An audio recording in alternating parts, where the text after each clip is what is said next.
मग शेतकरी साहेब म्हणतो दुग्ध व्यवसाय तोट्याचा आहे, त्याबद्दल तुमचं मत काय? जे घालतच नाही ते त्यामुळे त्यांना काय तोट्यातच येतोय ना.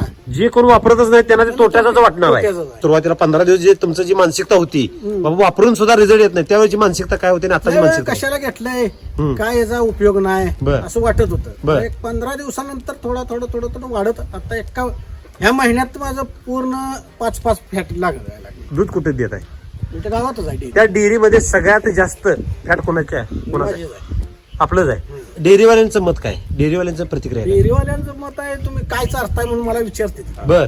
त्यांना मी सांगितलं नाही, मी विचारते. ह्याच्या अगोदर काही एवढं फॅट लागत नव्हतं, एसएनएफ लागत नव्हता, लागत नव्हतं. त्यावेळेला ती काय म्हणत होती बाबा एवढं पातळ दूध येते, त्याबद्दल त्यांचे काय मत? तेव्हा काय सगळ्याच तेवढं लागत होतं त्यामुळे काय बोलत होतं. हा, म्हणजे सगळ्यांच्या ह्याच्यात तुम्ही सगळ्या बसल गावातच पंक्तीत. तेवढं लागत तेवढं लागत होतं. बर. आता गेल्या महिन्यात आता थंडीच्या दिवसात 15 दिवसाच्या पाठीमाग हा. सगळ्याच एसएनएफ लागत होता 7-6 एसएनएफ लागत होता दुसऱ्यांचं. बर. तेव्हा मी माझा 8-5, 8-6, 8-7, 9 पात्र जातो. त्याच्या अगोदर हाई एसएनएफ कमीच लागत होता. कमीच होता. बर. 15 दिवस गेल्यानंतर फरक पडायचा. फरक पडायला चालू झाला, ते आता कंटिन्यू चालू झालाय.